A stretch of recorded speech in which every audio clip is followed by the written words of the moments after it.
Hi, everyone. Thank you to the more than 500 of you who are registered for this program today. I am Matthew Silverman, the director of the Haberman Institute for Jewish Studies, and it is my pleasure to welcome all of you to our lecture with Professor Eric Cline, who will be exploring the survival of civilizations after 1177 BCE. It was a time when only the resilient thrived, and may be the context for which we understand the Exodus, the conquest of Canaan, the united monarchy, and the kingdoms of Israel and Judah. In other words, this transformational period sets the stage and early course of Israelite and Jewish history. Before continuing with tonight's program, I want to invite you, if you haven't done so already, to check out our next two programs this summer. Gidon Amir, one of our master teachers, will explore chosenness, and in early August, Rabbi Lauren Touchman will discuss the history and text of Tisha B'Av, a time when we commemorate the destruction of the temples in Jerusalem and other tragedies throughout Jewish history, which sadly has enduring relevance in our post-October 7th reality. We are also planning a number of excellent programs for the fall and spring seasons, so please keep an eye on your email. Lastly, I would be remiss if I didn't say that we will have opportunities to sponsor all of our programming. Please reach out to me if you're interested or if you have any questions. Now back to tonight. As usual, please ask questions using the Q&A button on your Zoom screen. Please be as concise as possible and use complete sentences. Questions will be discussed at the end of the lecture, but feel free to write them in at any time. Dr. Eric Cline is the professor of classical and ancient Near Eastern studies and anthropology, the former chair of the Department of Classical and Near Eastern Languages and Civilizations, and the current director of the George Washington University Capitol Archaeological Institute. He is a National Geographic Explorer, a Fulbright Scholar, a National Endowment for the Humanities Public Scholar, a Getty Scholar, and an award-winning teacher and author. In May 2015, Muhlenberg College awarded him an honorary doctoral degree. I had the opportunity to hear Professor Cline in person a couple of months ago, and I know that we will have a wonderful evening of learning together. So with that, I now welcome Professor Cline to join us. The Zoom box is yours. Thank you very much. It's a pleasure to be here. And thank you to all for joining us today, whether it's evening, afternoon, morning for you. Welcome to you all. And I'm presuming and hoping that you can see my screen. So if you can, I'm just going to jump on in and begin. And do definitely put your questions in, and we will leave time towards the end to answer them. So without further ado, let me jump in. After 1177 BCE, the survival of civilizations and the rise of ancient Israel. So let me go back and start with something that is familiar to all of us, most of us, which is Passover every year. And every year when we sit around with families at the dinner table, talk about the Exodus and the coming of the Israelites to the land of Canaan. And I always walk away black and blue because my wife has been kicking me under the table saying, don't say anything, don't say anything. Because basically, unless you've got an archaeologist present at your table, we don't usually talk about when it might have happened or how it could possibly have happened, even assuming that it is or was a real historical event. So as part of my research, I specialize in the Bronze Age and Iron Age of Canaan and the Eastern Mediterranean and all the way including the Aegean as well. So between, say, 4,000 and 3,000 years ago, the late Bronze Age, that's my specialty. And I think we might now have some evidence for the circumstances that could possibly provide the time period and a potential explanation for how the events in the Exodus could have happened if indeed they did happen. And I show you here a picture of the so-called Israel stele of Pharaoh Merneptah, which dates to 1207 BCE, which was discovered by the man with the best name in archaeology ever, Sir William Matthew Flinders Petrie. He found it in 1896, and the importance of this inscription is that it mentions Israel. It's the first one outside the Bible, the oldest one, and where it has the word for Israel in the Egyptian hieroglyphics, it also has a determinative, meaning that it's naming a people, not necessarily a place. But he also says that he has destroyed it in 1207, probably typical Egyptian hyperbole, but this is one thing that we are able to use as a solid foundation point. Because when I use the word if, as in if the Exodus happened, it's not because I don't necessarily believe it, but because as a historian, I've been trained, I usually want three separate independent pieces of evidence before I'll be fully convinced that something happened. And so in the case of the Exodus, we've got the biblical account, but we're hard pressed to find much outside the Bible in terms of other people's inscriptions, including the Egyptians, who do not mention it, and any archaeological evidence for them camping or doing whatever for the 40 years that they were wandering in the wilderness. So what I want is more evidence, more, and that's hopefully where archaeology is going to come in. But for the time being, for the sake of argument, let's agree that the Exodus did take place and investigate the circumstances under which it would have been possible, because even in agreeing that it did take place does not solve all of the problems. So in order to do that, I need you to take you back about 3,000 years ago, actually 3,200 years ago, to the collapse of the late Bronze Age world in that region, and to the things that happened immediately afterward, because I think that's the time period in which we are most likely to have gotten the Exodus, and it's definitely the time period in which we get the foundations of first the United Monarchy, and then the separate kingdoms, northern kingdom of Israel and the southern kingdom of Judah.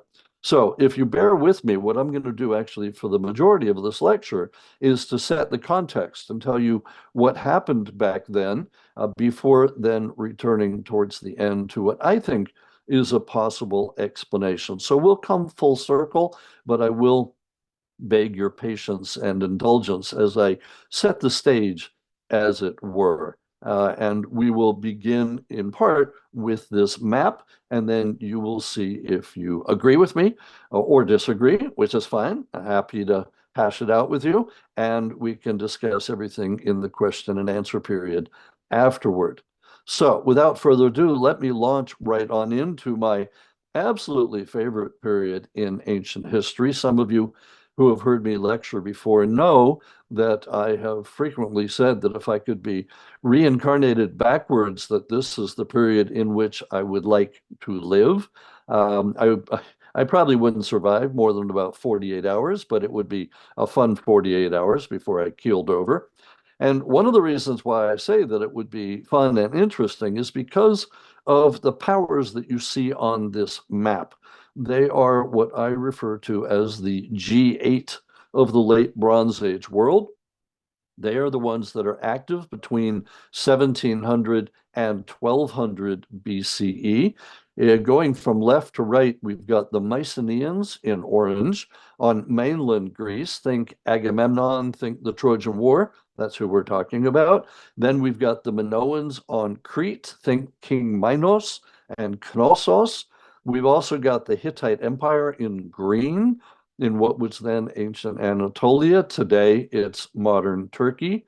Just to the south, we've got Cyprus, which is where the copper comes from, in purple there. Then we've got ancient Canaan, which is dark green. It actually goes up into the lighter green above it. Canaan would be what is today Israel, Lebanon, Syria. We've got the Egyptians in Egypt. And then over on the right in Mesopotamia, what is today Iraq and northern Syria, are the powers of Assyria and Babylonia. So they're all interacting with each other for these 500 years of the late Bronze Age. And this is actually a period where even if you think you know nothing about it, you actually do know something. Maybe you know more than you think. For example, in this large audience, I presume there are quite a few of you that have heard of Hatshepsut, the famous female pharaoh of Egypt.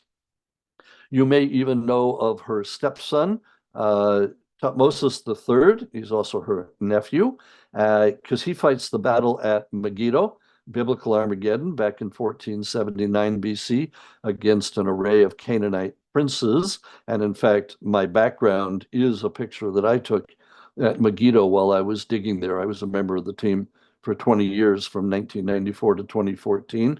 So T3, as we call them, fought at Megiddo. Amenhotep III and his son Akhenaten the heretic pharaoh, who may have invented monotheism. I don't think he did. I think what he invented is a different sort of thing from what we would consider monotheism today. I'm not sure if any of you in the audience have ever heard of this boy king named King Tut. Maybe some of you have. I don't know, just a guess. And then we've got Ramses II, who, if the Exodus took place, I think he would have been the pharaoh at that time. We'll come back to that. And then Ramses III, who is actually going to be the hero of most of our discussions here today. So one of the reasons why I think that period was so interesting is because they are interconnected. They are globalized, if I can use that term cautiously, globalized for that time period and for that region. In fact, Susan Sherrod, a professor at University of Sheffield in England, has talked about the globalized Mediterranean. And that would mean from, say, in modern terms, Italy on the west to, say, Iraq and Iran, maybe Afghanistan on the east, and from Turkey down to Egypt. That whole region, including most of the Eastern Mediterranean, today's Middle East, they are interconnected. They are dependent on each other. And in fact, my wife, Diane Harris Cline, who some of you in the audience knew, said to me, look, you're discussing a small world network.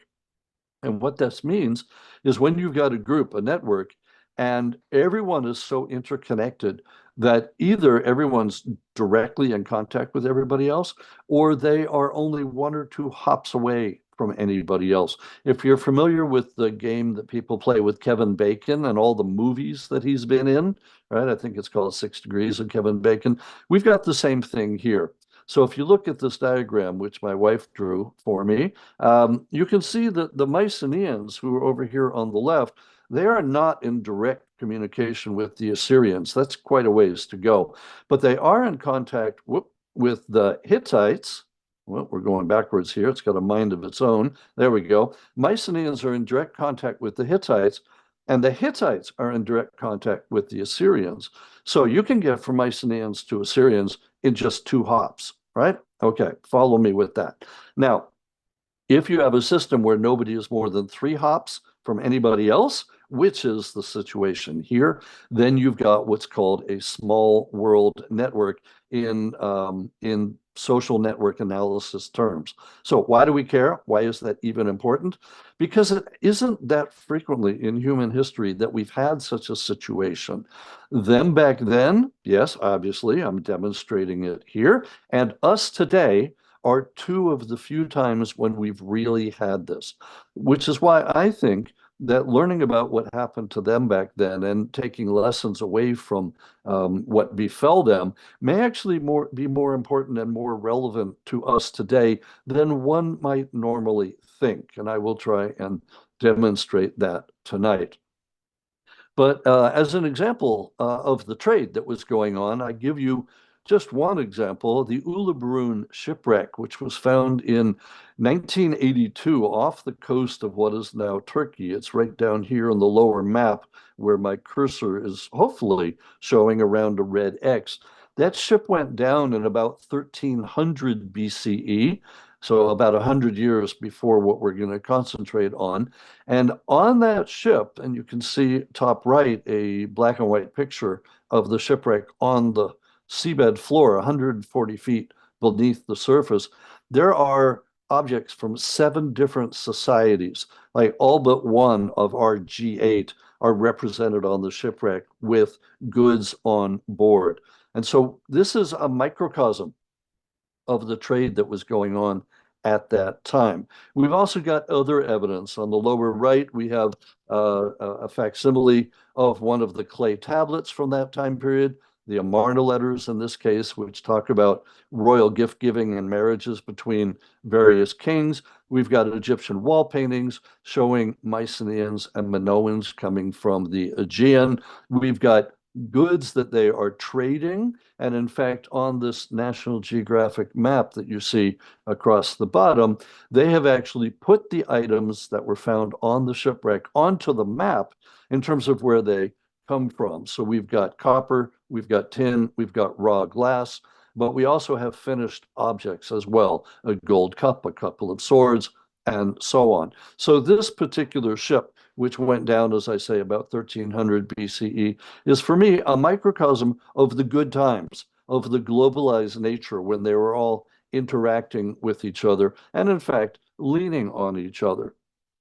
Okay, so the problem, after a couple of centuries of good times, everything comes to a screeching halt very suddenly. Within just a couple of decades after 1200 BCE, everything that I just described comes to an end. The globalized network falls apart, right? And each of the societies is affected to some degree, some catastrophically. They went down and disappeared, never to be heard from again. Others kind of shrugged their shoulders and continued merrily on. So we've essentially got 8 case studies of what to do or what not to do if your society, if your globalized network collapses. And again, I I think that's why studying this is more than just studying ancient history. I think there are lessons to be learned for us today in case we're going down that same path. But I get ahead of myself. We'll come back to that. So one of the big questions that we've got is what caused that collapse, the late Bronze Age collapse, as it's called. It is a huge catastrophe. Magnitude was absolutely enormous. My kids would call it ginormous. It's comparable to the fall of the Roman Empire. And Rome fell about 1500 years later. And of course, today we are living about 1500 years after Rome fell. So I'm not going to say things go in cycles, but you know, every 1500 years, something major collapses. So who knows? I'll keep that in the back of your mind also. So this is all the background for the book that I first published in 2014, 10 years ago, 1177 BC, the year civilization collapsed. Rob Tempio of Princeton University Press asked me to write a book about the collapse and what caused it. I told him I was more interested in writing about what collapsed, who were the Mycenaeans, who were the Minoans, who were the Hittites, and so on. So we made a deal that if I talked about the collapse at the beginning and the end of the book, I could do whatever I wanted in the middle of the book. So if you haven't had a chance to read it, you'll find out that's exactly what I did. But after the book came out in 2014, for some reason, I don't know why, a slew of new data came out, just an outpouring of raw data, mostly concerned with proxy evidence for a drought back then, which I'll get to. So I persuaded them to let me put out a revised and updated edition in 2021, in which I was able to put all the new data and tweaked my conclusions a bit. So if you haven't had a chance already to read it, get the revised edition, which came out during the pandemic in 2021. And then if you're not wild about reading dense text books, or if you've got a younger kid or even a grandkid that likes comic books, I'm actually happy to tell you that we just came out with a graphic version of the whole thing. It's huge. It's 250 pages of full spread comics. This is what it looks like. Glynis Fox, my friend, who's both an archaeologist and a cartoonist, has done an amazing job. So this is now another way that you can read about. And we're actually hoping to reach a larger audience now with people that want to read graphic novels instead of the actual text. But what it goes into, and for those that haven't read it, spoiler alert, this is what it's all about. Originally, in looking at the late Bronze Age collapse, I was taught back in college and graduate school that it was the Sea Peoples that did it. This um, group, it's actually 9 subgroups that the Egyptians talk about that attacked Egypt twice, once in 1207 BCE and once again in 1177 BCE. And interestingly, that first attack in the time of Merneptah in 1207, that's the same year that he says he attacked Israel. That's on the Merneptah stele. So that happened on the same year, which I think is kind of interesting and actually might be related in some degree. And then they come back again in 1177 BC. But the Egyptians beat them both times. And so I was always taught that they were the ones that caused the late Bronze Age collapse. But as I was doing my research, I realized that that is a kind of an outdated suggestion and that there's other possibilities. Scholars have suggested maybe the collapse was caused by a prolonged drought. Maybe it was caused by famine. Maybe it was invaders. Maybe it was earthquakes.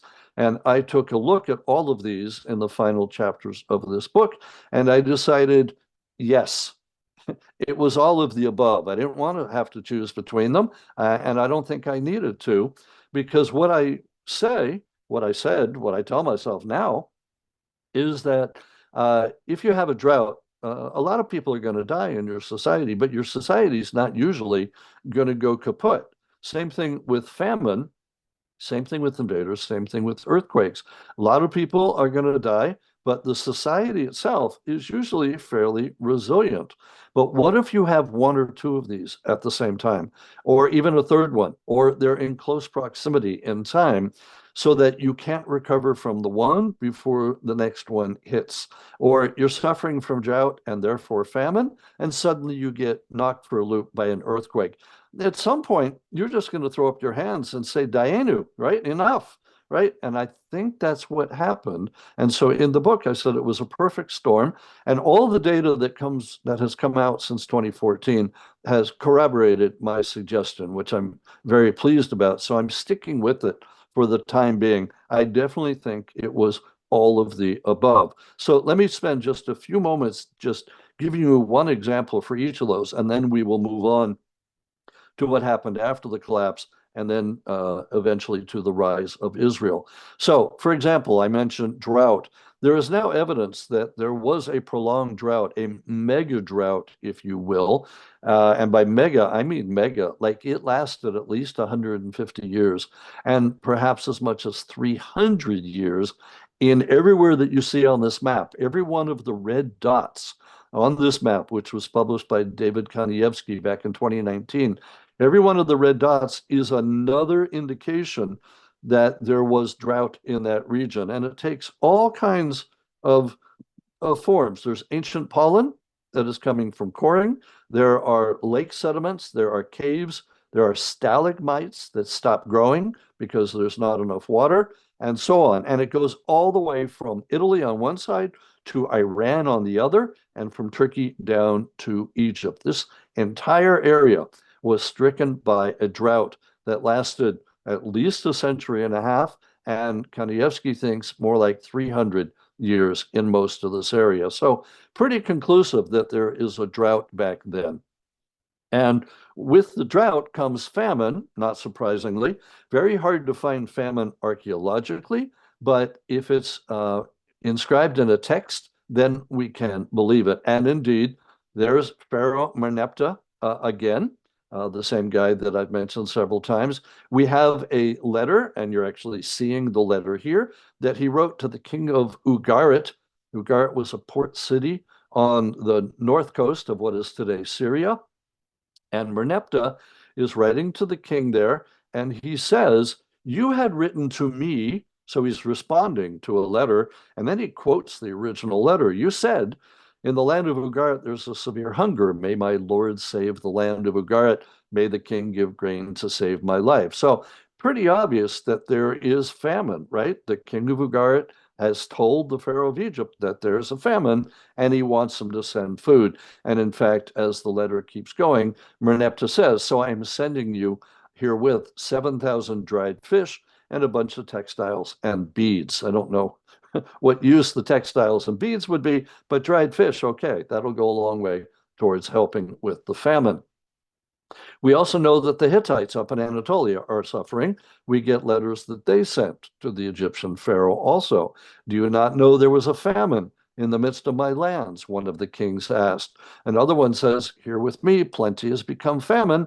It's a matter of life and death. So we know there is famine in this region.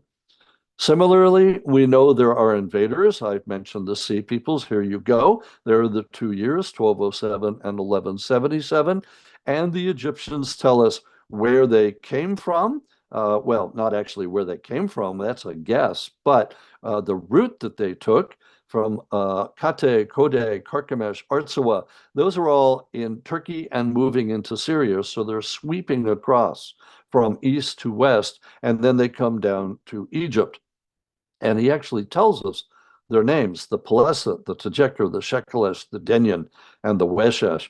We're still playing games trying to figure out who these people might be. The only one that we're pretty sure we've identified is the Peleset, and those are none other than our friends, the Philistines, known from the Bible. The rest we're still kind of guessing about. But we've also got now other inscriptions. Here is another letter found at Ugarit. There's a couple of archives up there, which is why we have so many letters. And this is a letter from the very last king of Ugarit, a guy named Amurapi. He's named after the more famous earlier Hammurabi, who lived a good couple hundred years earlier. But this guy, last king of Ugarit, just after 1200 BCE, writing to the Hittite viceroy at nearby Carchemish, and he says, I've written to you 2 times, 3 times regarding the enemy. The enemy forces are stationed at Rashu. That was his port. In other words, the enemy has overrun it. And he says the avant-garde forces are now being sent to Ugarit. So please send me reinforcements. Well, the reinforcements got there too late because the archaeologists who dug up Ugarit know that this city was destroyed. It's got 3 feet of ash, bodies, arrowheads in the buildings.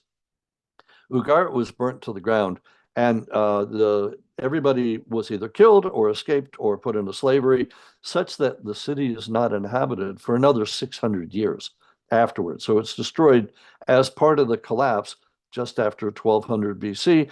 And here we have written evidence that says that the enemies are on their way. But you notice the problem. It doesn't give us the name of the enemy. It just says the enemy forces. I really wish that the king had said, and by the way, the enemy is, and named it, are they Shardana, are they Peleset? We just don't know. But we do have invaders. Same thing, we've got earthquakes also, archaeologically speaking. On the left, top and bottom, we've got evidence for an earthquake at Mycenae on mainland Greece. Top right, evidence for one of the cities at Troy being destroyed by an earthquake.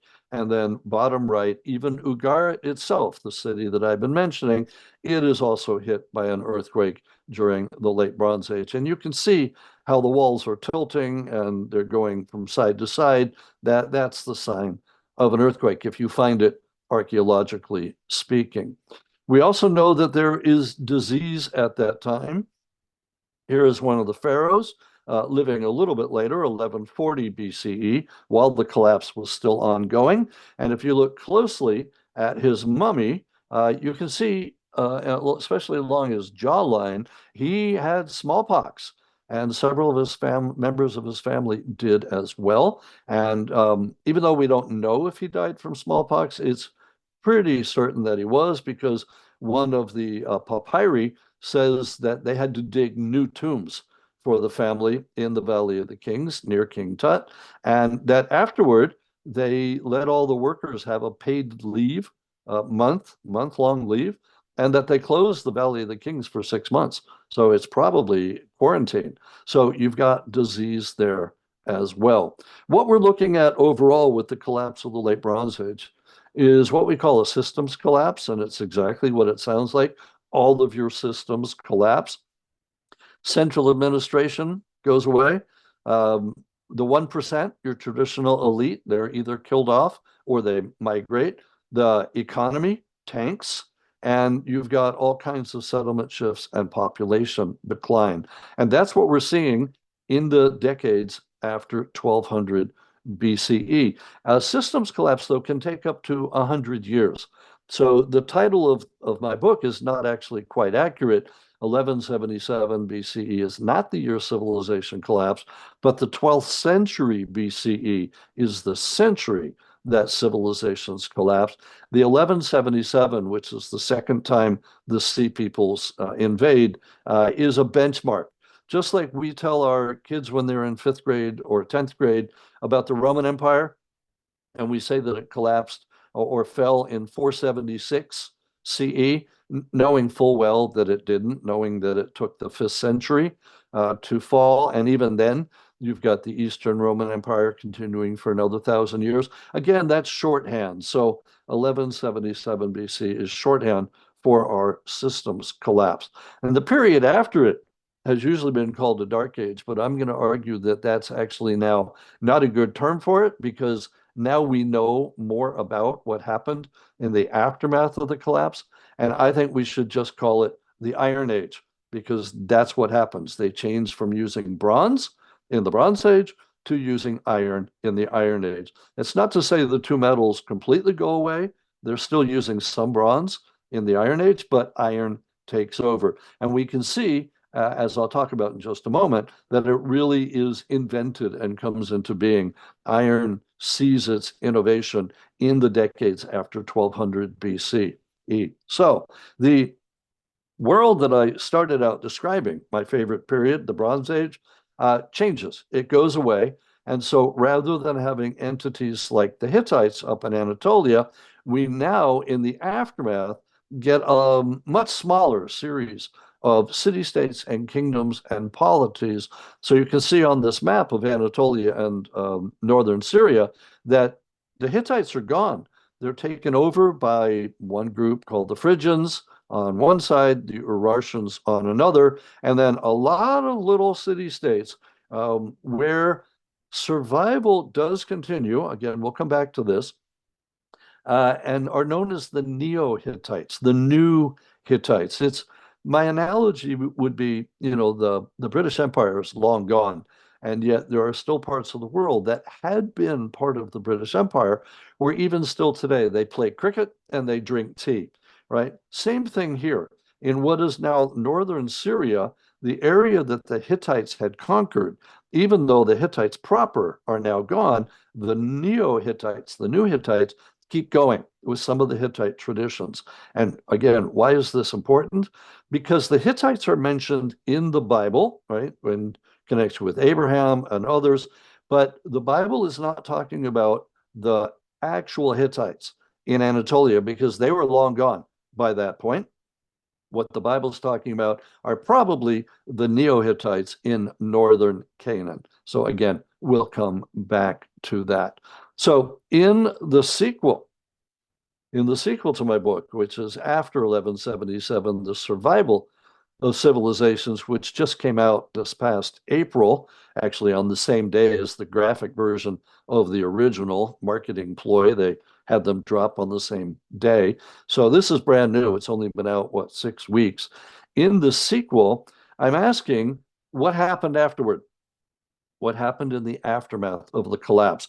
How did we get from the situation that we see here on the left in the late Bronze Age with the big empires and kingdoms to what we see on the right in the Iron Age? And yes, this is the period when we get, as I mentioned, not only the northern kingdom of Israel and the southern kingdom of Judah, but also the surrounding small kingdoms like Edom, Moab, Ammon, Aram, Damascus, and all of that, and even the Phoenicians just to their north. So that's what I'm trying to explore in the sequels. How do we get from one to the other? How do we explain it? So even though in the original I was going chronologically, each of the chapters in 1177 BC go by centuries. Chapter 1, 15th century, then 14th, then 13th, then 12th. Here in the sequel, I abandoned that because I was getting, as I've called it, literary whiplash. I was going back and forth in each of the centuries. I decided that didn't work. So the sequel is geographical because, as I mentioned, we have 8 case studies about what to do and what not to do if your society is in the middle of a collapse. So, chapter 1 is Egypt and the southern Levant because they are connected. And chapter 2 then is Assyria and Babylonia, what happened to them. Chapter 3 are the Phoenicians and the Cypriots. Chapter 4, that's where I deal with what happened to the Hittites and also talk about the Neo-Hittites. Chapter 5, we jump over to the Aegean and we look at what happened to the Minoans and Mycenaeans. And then chapter 6 is the analysis. Chapters 1 through 5 are basically a history book. It's bringing everybody up to speed. I give you the history and a bit of the archaeology. And then I say at the end of chapter 5, okay, we're now all on the same page. As much as I do. Let's now go into the analyses. And that's what chapter 6 is all about. So what happened to them? And that's what we're going to concentrate on for the rest of this lecture, because that's going to lead us into the question of the rise of Israel and how did it all manage to happen. So one of the first things we have to ask is this really a collapse? Right? I've been calling it the late Bronze Age collapse, but some of my colleagues, especially when the first book came out, they're like, it's not really a collapse. It's more like a transformation. And I'm like, transformation, collapse? Tell that to the 60% of the people in Greece that died during your so-called transformation. I think it's kind of a collapse, but I actually now think it might have been a bit of both. And I would use this here, this image of what we call the Pink Palace for the people that are fellows at the Getty. This is where you stay. And yes, those are the apartments that everybody looks down. It's very much a bubble. So if you're going to swim and you don't want to be public, you have to go swim at like 7 in the morning before anybody's awake. But at any rate, on the left, you see a digital photograph and the red box. That red box I've enlarged on the right, and you can see just how blurry it gets when you get up close and personal, as it were. It's too digitized, if you will. And so that's kind of what it is like looking at the late Bronze Age collapse. From a distance, you can see, yes, everything collapsed. There's a big difference between the Bronze Age and the Iron Age. But when you get right up close, you start seeing things like, well, I don't know, these guys aren't hit that much. These guys deal with it this way. And I actually think that the better analogy is to an impressionist painting, right? If you stand back far enough, you know exactly what the picture is. But if you get right up close, you can sometimes lose, what's the saying? You can lose the forest for the trees. And I think that's some of what my colleagues have done, because it's definitely a collapse, but some of the people do transform, and I'll go into that in just a moment. Now, there's been a lot of evidence for people to study and a lot of interest in the collapse of societies just in the last couple of decades. For example, the top 2 books, the one on the right by Joseph Tainter and the one on the left edited by Norm Yaffe and George Cargill, those both came out the same year in 1988. And that's what really started, jump-started, if you will, the interest in the collapse of ancient societies. And then down bottom, we have some of the newer books where people are now questioning collapse, as the title of one says, and trying to understand collapse on another. And I venture to guess that quite a few of you in this audience have probably read Jared Diamond's take, which he simply called Collapse.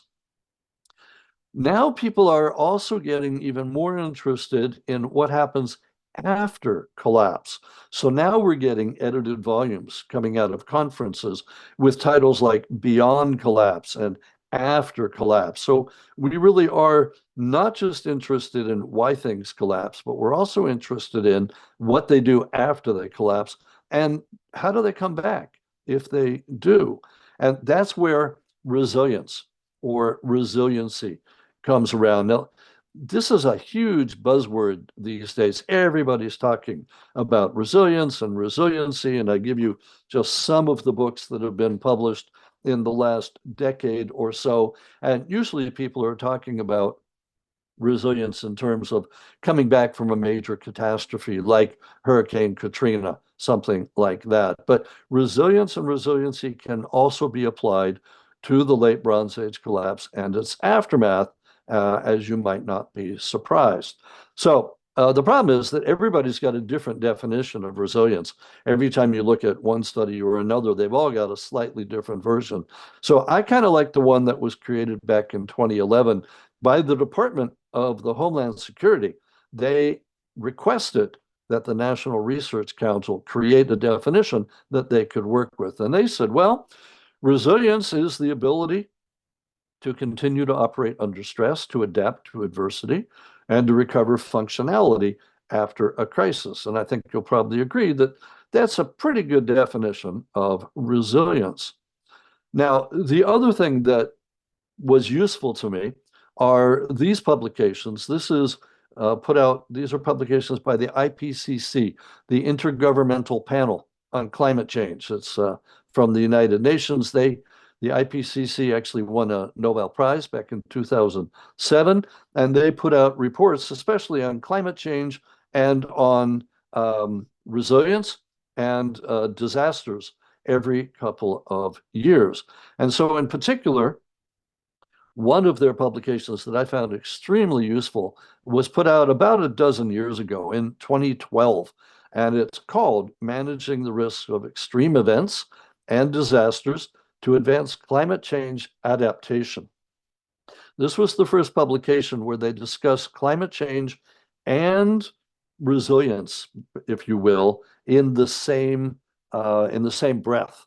And what I found most useful is that they provided definitions. Now, one caveat, they don't talk about archaeology. Almost never. I think I've seen one instance of archaeology in an IPCC report. But if they were to study the late Bronze Age collapse, they would agree with me that it is what they call an extreme impact event.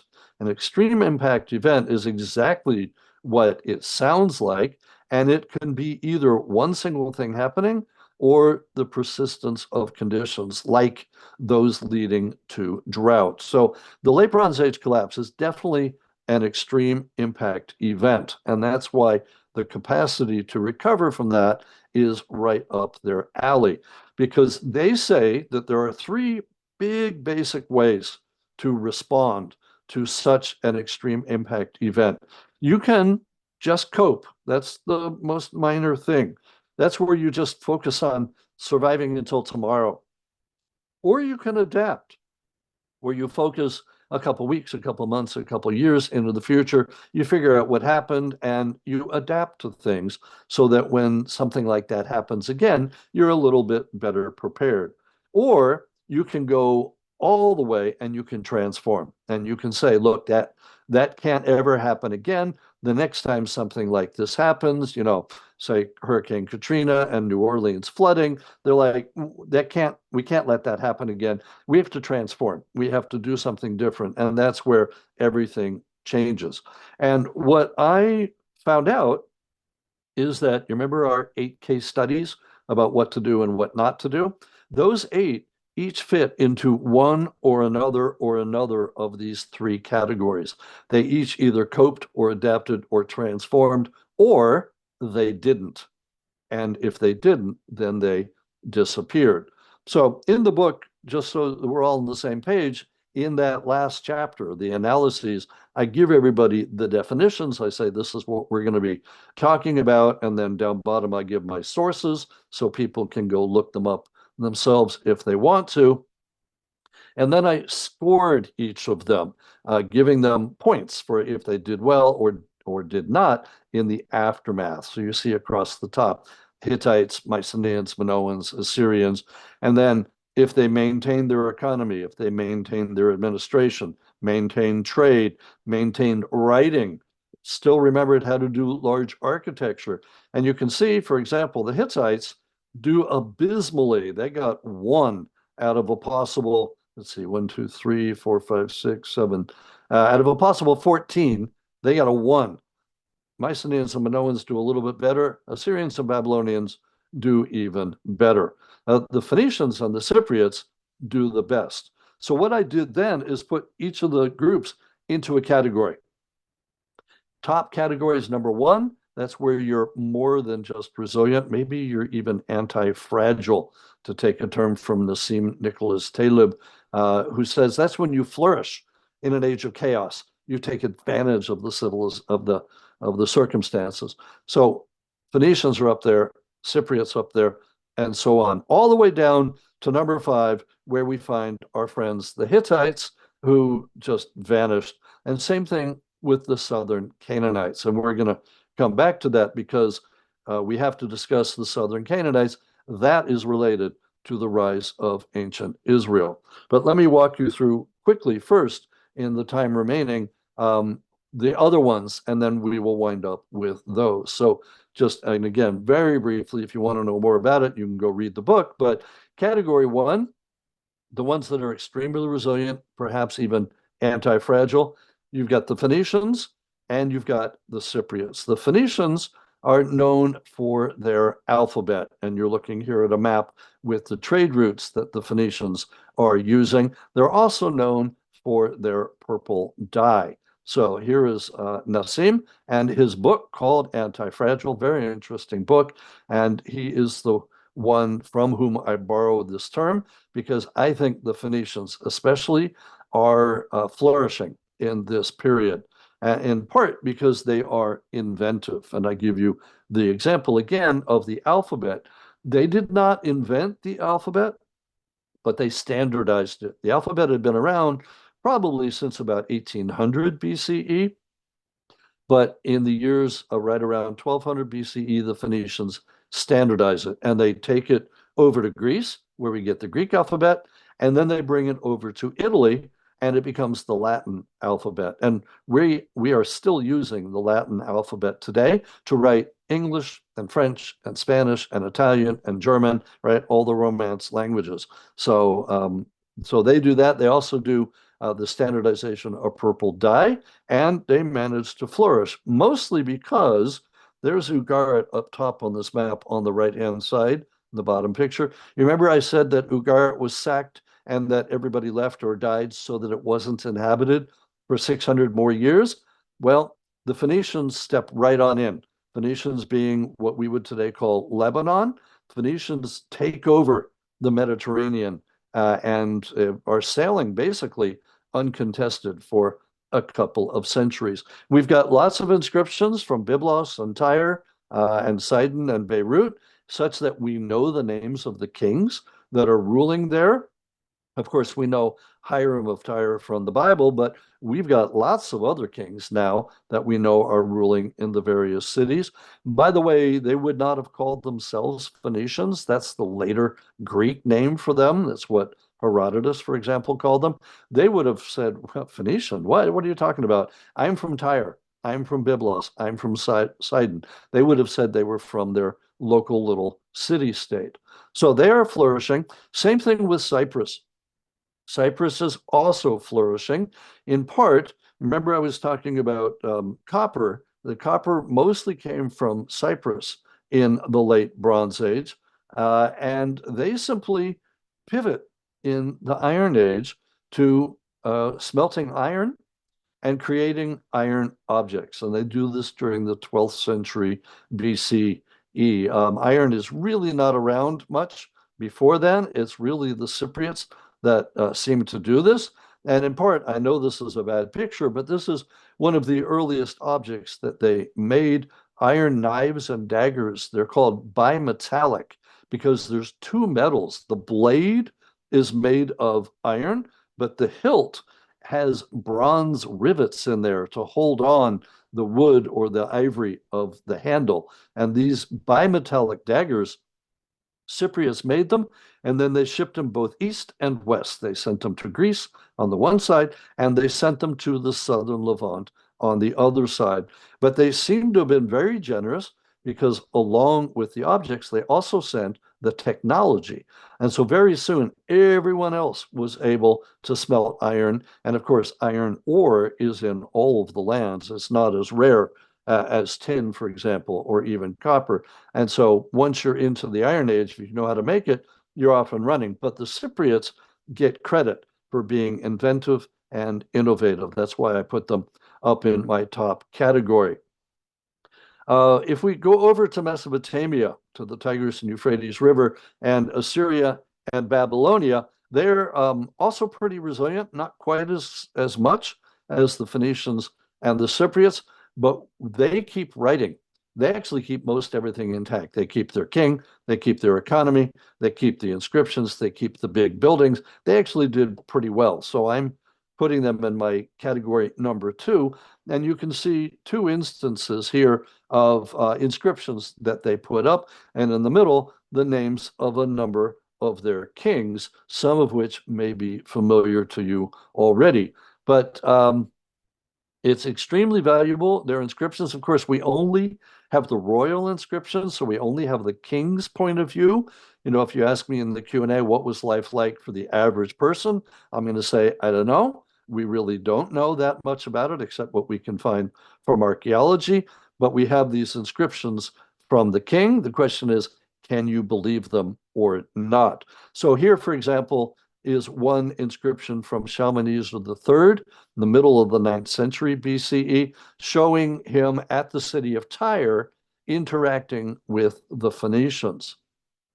From other inscriptions like this one, the very famous Black Obelisk of Shalmaneser, which is in the British Museum, if you go over there, and one of the scenes, you can see it here, it's the second from the top, and it's enlarged on the right here, showing Jehu, the king of Israel, son of Omri is what they call him. He's actually a usurper, but never mind. Here he is bowing down to Shalmaneser III and bringing him tribute.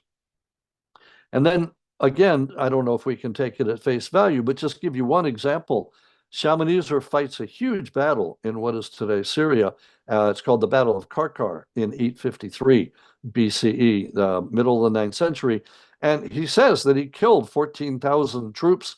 There were so many bodies that he dammed up the Orontes River with their bodies like a bridge. I rather doubt that he killed that many people, but that's what he says.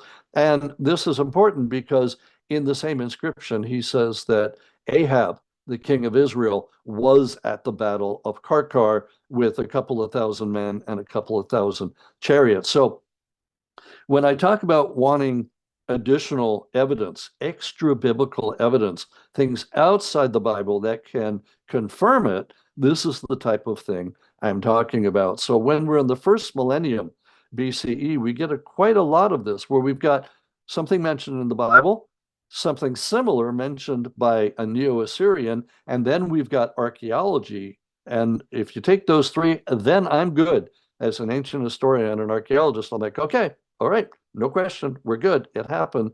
But you still have to ask, did he really kill 14,000 troops? So, you know, there is always that little bit of hyperbole, maybe.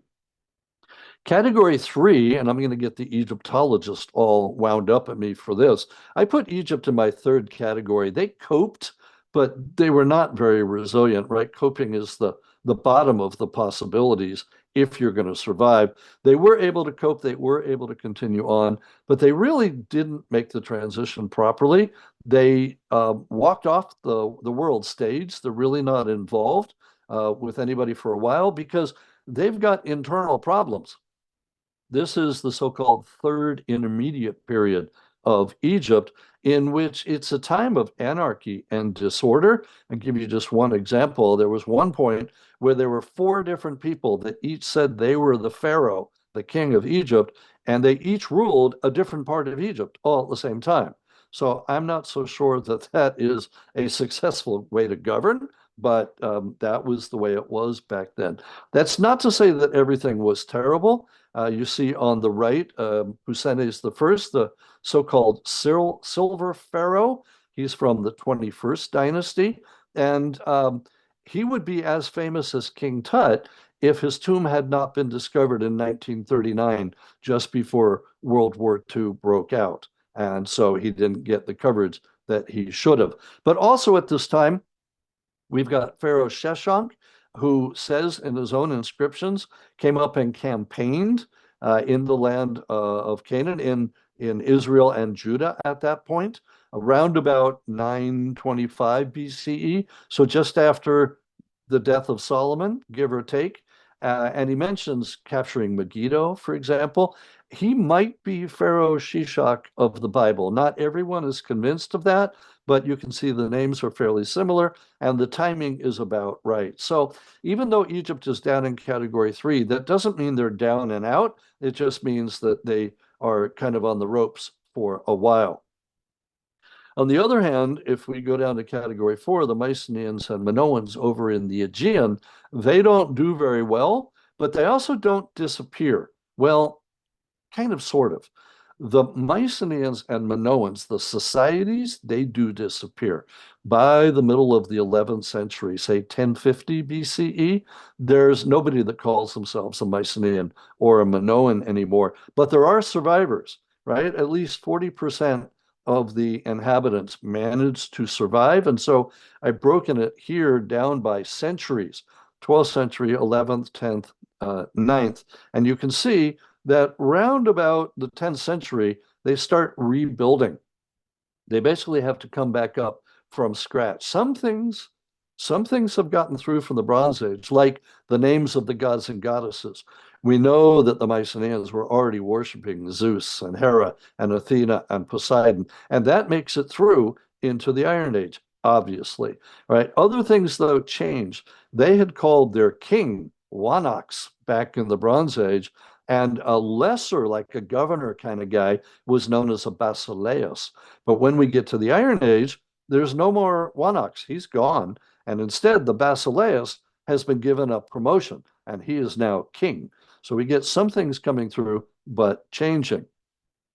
But it's going to take them until the 8th century to really come back. The Greeks are the last of the people to come back. By the time we get to the beginning of the 8th century, everybody's reestablished the globalized network that had gone down in the 12th century. But it takes, 400 years. So you can see here on one of these Mobius strip diagrams, it's the adaptive cycle, right? Empires rise, empires fall. Or, well, I think it was in Hamilton, oceans rise, empires fall. Same thing here. So we've got the late Bronze Age, then we've got the collapse, and then we've got the Iron Age, in which they are reorganizing.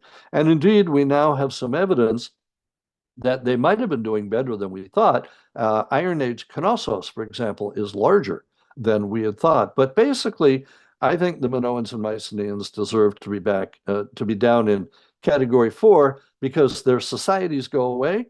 The population, those that survive, have to rebuild from the ground up. But then they do okay, right? Archaic Greece, classical Greece, they invent a little thing called democracy. They build a little thing called the Parthenon. They do okay after they come back, but they did not do as well right away as the Cypriots and the Phoenicians.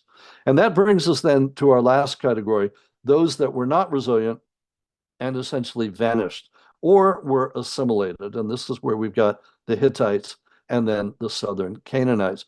As I've already mentioned, and so I won't go into great detail, the Hittites up in Anatolia, they do not adapt. They don't cope. They don't do anything. They go away. But they had already had major problems. There was infighting in the royal family.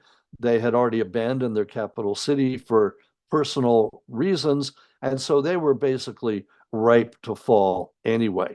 And so they go away.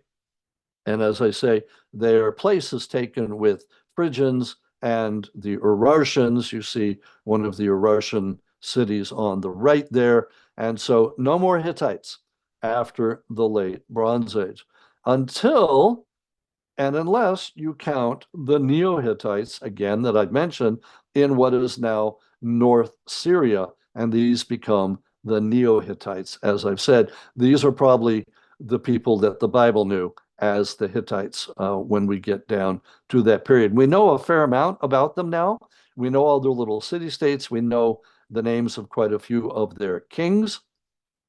And even now books are being published about them. And I just have to show you here my absolute favorite on the right. This is Shuppi-Luliuma, a later one. There's a more famous one back in the late Bronze Age. This is a guy who is a wannabe, and I love his eyes there. I don't know what startled him, and he kind of looks like a farmer holding on to suspenders there, but not quite sure what's going on. Anyway, these are the ones that continue the traditions of the Hittites. But this is also the time then, if we move a little bit further south, into the region where Israel and Jordan and the Sinai and Gaza are today. This is where we get the new small kingdoms that I mentioned towards the beginning. Israel, Judah, Edom, Moab, Ammon. This is the period in the aftermath of 1200 BC that these are established, right? Period of the judges, then the united monarchy with David and Solomon, and then eventually the separate kingdoms of Israel and Judah. Now, there's been a lot of work that's been going on recently. I give you one example regarding the establishment of the kingdom of Edom, where they are going after the copper there. And the newest thinking is by Erez ben Yosef and others. He's at Tel Aviv, and they're thinking that the Edomites might have actually already been in the area, but they were nomadic, so they weren't leaving many traces. And then in the aftermath of the collapse, they settled down and form the kingdom of Edom. So he's arguing they were basically already there, but they were invisible. And then they become visible when they settle down. So the big question is that also what happened in terms of the Israelites and the Canaanites who are settling down in that region? And this then brings us full circle to the question of when and how did the Israelites arrive in Canaan? And of course, that's a whole nother lecture, but what I can tell you here, what we're interested in is, first of all, what date? And the two possibilities, as I mentioned at the very beginning, 1250 BCE works for the archaeology. Lots of cities destroyed at that time. The Egyptians have withdrawn from the region between 1250 and 1200 BC. They're certainly gone by 1140 BCE. So that's the period that I like.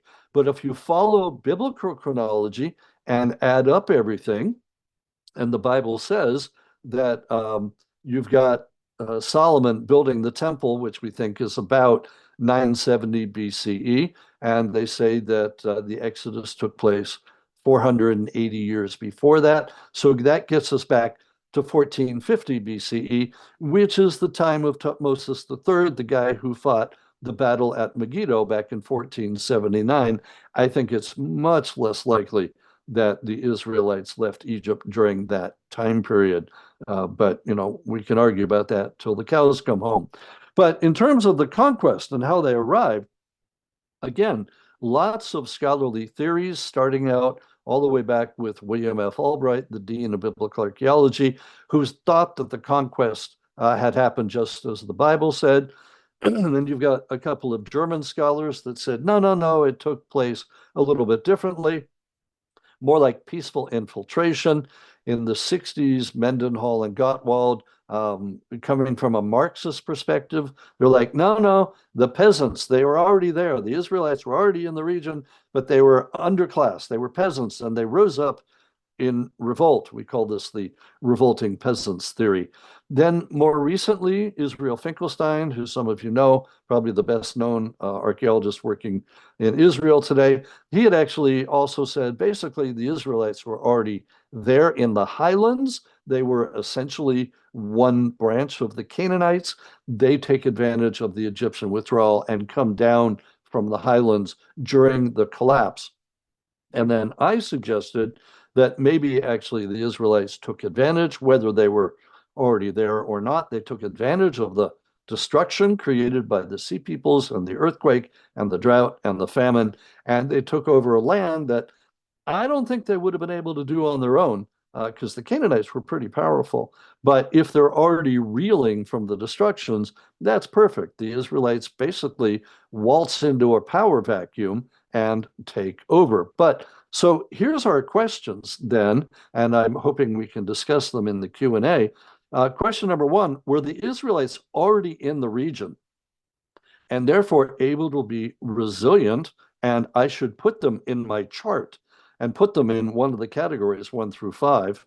Or did they take advantage of the chaos to migrate in, think Exodus, and establish themselves, in which case they don't belong on my chart because they're not there in the Bronze Age, they're newcomers in the Iron Age. So which is it? Were they already there and they were resilient and able to transform, or are they newcomers to the area, right? So, and that's where the question of did they get there in 1450 BCE or did they get there in 1250 BCE has relevance.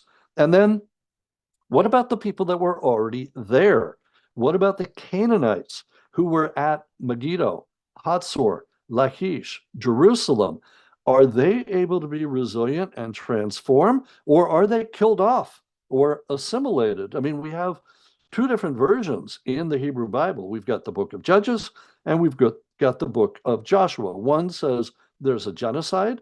The other one says, no, no, no, they settled down and lived happily, kind of side by side for a while. So which is it? So one of my questions is about the southern Canaanites. I think they were not resilient. I think they're either killed off or they're assimilated because we don't talk about Canaanite society after the collapse of the Bronze Age. We talk instead about the Edomites. We talk about the Israelites. We talk about the Judahites. We talk about the Ammonites. We don't talk about the Canaanites anymore. So I don't think that they really survived. Now, the other interesting thing, remember the mega drought we talked about? We're now getting sophisticated enough that we can see little peaks and valleys during that 150 to 300 years. And I show you here a good friend of mine, Daphne Landgut, who's at Tel Aviv University. She studies ancient pollen, and she and her team said that there was a temporary respite, a temporary cessation in the drought, starting maybe as early as 1150, which would have been almost right away, certainly no later than 1100, and that it lasted down to about 950 BCE. And with the intense rain that they got, much wetter, she says that it permitted olives and cereal cultivation, grains. And what they have said is that, you know, that's the time when we get these new kingdoms founded. When you get the United Monarchy, just afterward, then you get the separate kingdoms of Israel and Judah, as well as Ammon and Moab. And she thinks that it is the temporary cessation for up to 100 years, maybe a little bit more, which allows the establishment of the kingdoms of Israel and Judah. And I find that fascinating because, political stuff aside and everything else, now we've got archaeological evidence that can tell us how they were able to do it at that time. And so I think she is very much onto something. So let me wrap up so that we have time for 20 minutes of questions or so. To sum up, I think it's pretty clear that the aftermath of the collapse is pretty varied, right? Some of the people, like the Phoenicians and the Cypriots, and even the Assyrians and Babylonians, kind of regrouped and they either transformed or adapted and then kept going. And in fact, the Neo-Assyrians are going to come back so much that they're going to pretty quickly conquer the entire Near East. And so we're going to get like Shalmaneser III. I get my Shoops mixed up here. Shalmaneser III in 853 fighting that Battle of Karkar as he's conquering the ancient Near East. Others, like the Egyptians, they just barely cope. They keep going, but the world has passed them by. And then others, like the Hittites, Mycenaeans, Minoans, southern Canaanites, they basically failed to adapt and either disappeared completely or had to rebuild almost entirely. So as I say, again, 8 case studies about what to do and not to do. And in the aftermath, we have a new world order. The Iron Age is very different from the late Bronze Age in terms of politics and everything else. And that is seen in the fact that now we've got Israel, Judah, Edom, Moab, Urartu, Phrygia, Aramaeans, and so on. So, why are there the various differences? Well, we would need a couple of hours to talk about who was vulnerable, who was fragile, and why. But let's just say that, again, you can read the book if you're interested. But that is what it comes down to. A number of the societies were more vulnerable and fragile than they appeared to the outsider. And when there was stress or drivers, they just went straight over like a tree in a hurricane. All right. So let me end with asking this question, which I asked my audiences at the with the original book 1177, but I think it works for the sequel today, and maybe even more so in the aftermath of the pandemic and everything. Are we currently facing a similar situation to that which they faced back in 1177? So how vulnerable or fragile are we? Well, I think we're pretty vulnerable. I think we're pretty fragile because we've got climate change like they did. We've got famines and droughts. We've got earthquakes. We've got rebellions, right? We've got disease. We've got migrants and refugees fleeing war and drought. We've got pretty much everything that they had. And if we've got all of those elements, including the pandemic that we all just went through, plus remember the supply chain issues when you couldn't get toilet paper, for example, right? It seems pretty clear to me that what we've just talked about is not ancient history, but actually is relevant to us. So one of the things that I pose at the end of the book, I kind of break, I think it's called the fourth wall. And I say, dear reader, what do you think is going to happen to us if we collapse? Are we going to be Phoenicians and anti-fragile, or are we going to be Mycenaeans and basically disappear off the face of the earth or transform enough that we're unrecognizable, right? So what are we going to be, Phoenicians or Mycenaeans? And so at the end, I put in a couple of lessons that I think I can see from the collapse of the late Bronze Age, but they're all common sense, right? You should have multiple contingency plans in place and redundant systems if your primary systems fail. You should try to be resilient and strong if you can. Self-sufficient helps as well, but don't forget your friends. I think the most important thing is you need to be innovative and you need to be inventive. Remember the Cypriots turning to iron when they're unable to make bronze again, probably because the tin supply had been cut off.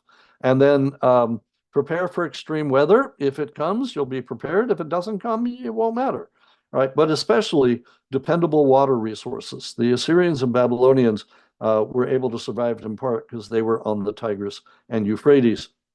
And I think even the Egyptians, though they didn't do as well, they did better because they were on the Nile. If you remember the Hittites, the only one of the big four that collapsed, they also the only one of the big four that didn't have a major river system. They have the Halys River, but it's not enough. And then, as always, keep your working class happy, or you may have rebellion. So again, those are common sense, but I think we can pull those out of the collapse of the late Bronze Age and think about them today. And I would end by uh, citing one of my heroes, John Wooden. I actually was able, when I was younger, to watch him coach the last couple of UCLA Bruins teams before he retired. And he used to say, by failing to prepare, you are preparing to fail. And with that, also don't forget, Mark Twain said, history might not repeat, but it does rhyme. And I really do. I'm getting very pessimistic these days. I think we are in a rhyming situation to what they had at the end of the late Bronze Age. So I think looking at the case studies of what people did and did not to successfully come through the collapse 3,200 years ago may hold more lessons for us today than we might expect. And with that, I thank you very much for your attention, and I look forward to your questions and trying to answer them. Thanks. Thank you, Professor Cline, for a really amazing lecture, and looking forward to answering or for you answering the many questions that have come in. I want to sort of continue with what you were just talking about. There's a couple of questions here about whether or not there was climate, like what caused sort of the climate to change and what caused the drought of that time period. And if Mhm. humans did humans have any impact, on that area to cause it? Right. Good question. Well, yeah, the Hittites were driving monster SUVs around at that time, so they're no, I kid. It's all Mother Nature back then. You can have climate change just with Mother Nature. What we're doing today is exacerbating it with what we're doing, but Mother Nature does pretty well all on her own, even if you don't have massive SUVs.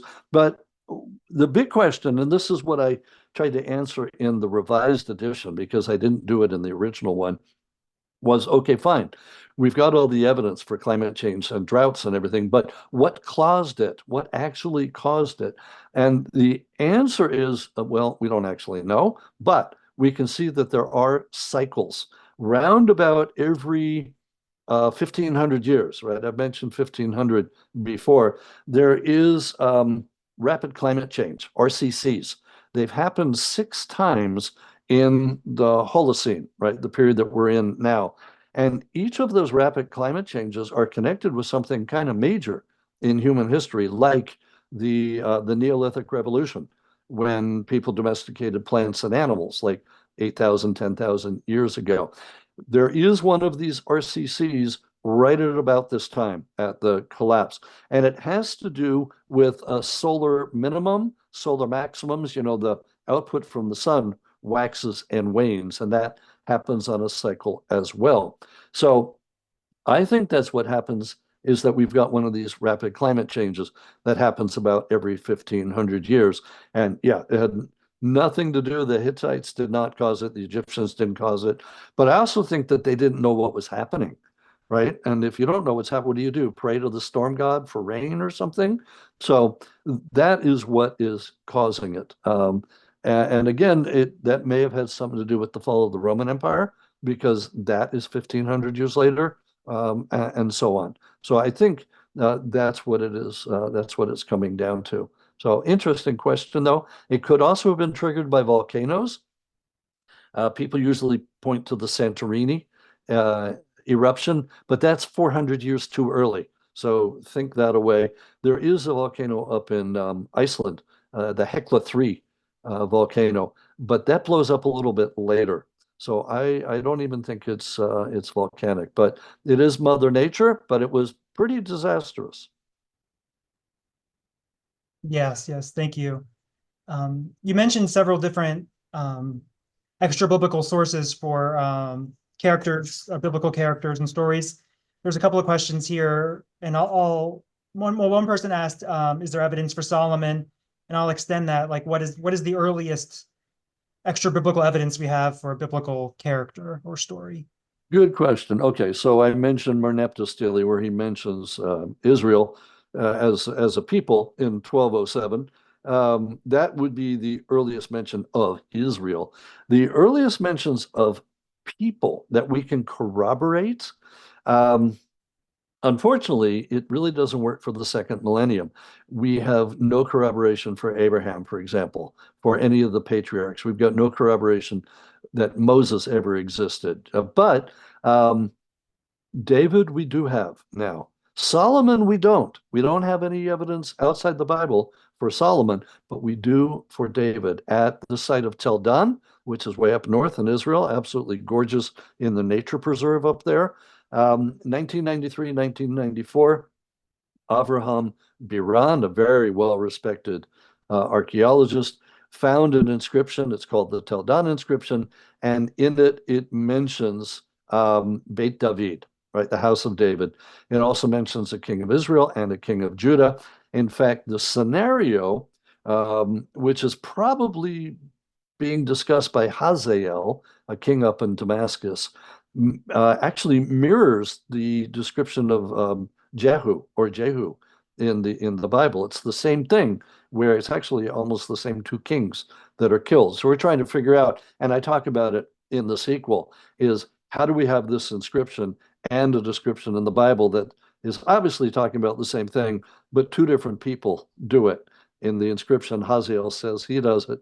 In the Bible, it says Jehu does it. So it's only when we get into really the first millennium BCE that we've got. So we've got David, but we don't have Solomon. We do have Ahab, I mentioned, and we have a number of others after that. So once we're into the first millennium, we're okay. But getting back into the second millennium, we're still searching for, I guess I would call it corroboration from external sources. Great, thank you. Another question here says that you identify 4 causes of collapse, 3 of which are natural disasters, and 1 invasion is human activity. And so how could the invaders do their invasions during famine and drought? And asking whether or not they were affected by the natural disasters. Yeah, good questions. And yes, I think they're actually all related. I wouldn't say that they're completely linear. I mean, life is much more messy than that. But um, just suppose, hypothetically, you've got a drought, you've got famine, people are affected by that. They start migrating, looking for a better life. Think of the Dust Bowl here in the United States in the 1930s, where everybody moved from Oklahoma over to California. Think of people fleeing the Syrian civil war, right? Think of people emigrating from Africa up into Europe. They're all looking for a better place. I think that's the way we need to look at it back then. And frankly, I think that's where the Sea Peoples fit in. So the Sea Peoples are definitely invaders, no question about that, but they are also migrants looking for a better land. And so I think that's where, the questioner mentioned 3 natural things and 1 human. I would actually put it as 4 interrelated things that all go together because the one leads to the other. You're not normally going to get the full-scale migrations or invasions unless there's a reason for it. At least one hopes so. But famine and drought would certainly do it. The irony is, we can see one of the most recent studies said that there is drought and famine in northern Italy in about 1200 BC. That's fairly new. And they estimate that up to 125,000 people may have migrated out of northern Italy at that time. Well, that's enough for a lot of sea peoples at that time. But the irony is that if you've got people migrating from the Western Mediterranean, Italy, Sicily, Sardinia, because of famine and drought, and they're going to the Eastern Mediterranean in search of a better life, well, I wouldn't say the joke's on them. That's kind of a little mean, but how about out of the frying pan into the fire? Because that drought is over in the Eastern Mediterranean as well, and they don't seem to have realized it. Now, of course, today that can't happen. You're going to tick somebody over there saying, "Hey, I'm thinking of moving. What should?" And they're, "No, no, no, no, no. Don't come here. We're as bad off as you are." Right? But I think that's what happened back then. So I do think that they are all interconnected in terms of catastrophes. The only one that's not connected, at least as far as I know, are earthquakes. I don't think droughts and famines and migrants cause earthquakes, but earthquakes could exacerbate the whole problem. So, and it does just happen that we seem to be in a 50-year period where there are just earthquakes all over the place. Earthquake storms is what the archaeoseismologists call them. When you have an earthquake and it doesn't release all of the pressure in a fault line, you'll have another earthquake right nearby a couple days, a couple weeks later. And if that doesn't relieve all the pressure, you'll have another one and another one. It can be up to 60 years of earthquakes before all the pressure is released, like the North Anatolian fault line, which goes right across Turkey. It's been having earthquakes for the last 60, 70 years. So that may have happened as well. Basically, I know I said that was the time period that I wanted to live in, but I meant the 14th and the 13th centuries, the good times. I would not have wanted to be alive in about 1200 BCE. No, no, no, no. Yeah, it doesn't sound like any of us would. Yeah. We have time for, looks like, one more question, and I have one here from Lauren Strauss, who gave 1 point and 1 question. First, just to complicate your question, you ask whether we think the Israelites were there and adapted or came down from the hills or were newcomers. But in the biblical texts, they had left and were returning, not exactly newcomers, but returnees. And then Right. her question is, what is the role of ideology in ensuring chances of a society's survival? For example, if the Israelites were the only monotheists at that time, was that a particular strength? Turning to modern America, could democracy, assuming it survives, help us survive? Oh, thanks, Lauren. Just slightly loaded questions for the very end. Yeah, yeah. Um, First of all, I think with the Israelites, returning. Um, I think in this particular case, it's neither here nor there, or that means they don't belong on my chart because if they weren't in the actual area at the time, then they don't have to transform or anything like that. Now, bear in mind that they're not far away. They're down in Egypt and they are taking advantage. If you want to say they're anti-fragile and taking advantage of the chaos, I suppose you could put it that way, which is kind of interesting. But yeah, either way, if they're not already there, then they're migrating into the region. And as for like ideology and religion, I don't think that has anything to do with whether they survived or not. I guess it depends, though, in a larger question, does that impact your socio-political economic situation? I mean, if you're tribal, are you going to bond together better and all work together as opposed to being separate units? And that would be an interesting question to go in through, kind of anthropologically speaking. But in terms of, hey, I believe in one God and you believe in multiple gods, I don't think that would have made any difference, at least not back then. And I rather doubt it's going to have any difference today. As for democracy and surviving, well, we'll have to see about that, won't we? Well, the next couple of months and year, going to be a rather interesting time around here. And I have already said I think we're in the middle of a collapse and we're just not acknowledging it. But we'll see how far down that slope we go in the coming months, or if we're able to pull ourselves back up. Bear in mind that far more frequently in human history, people have gotten to the brink and have been able to come back rather than going over the brink. But, we're going to have to leave it to historians of the future to look back and tell us what we did and whether we were successful or not. I frankly hope that we are, but we shall see. Thank you. Yes, I'm very hopeful that we're resilient, to use the word you used in your Let's hope so. presentation. So I think that's a very thought-provoking point for us to end on, as it's about 9 o'clock East Coast time. So thank you once again for sharing your expertise with us and for tackling all these insightful questions that arose. So thank you. Well, thank you for having me on. It's been an absolute pleasure, and thank you all for attending.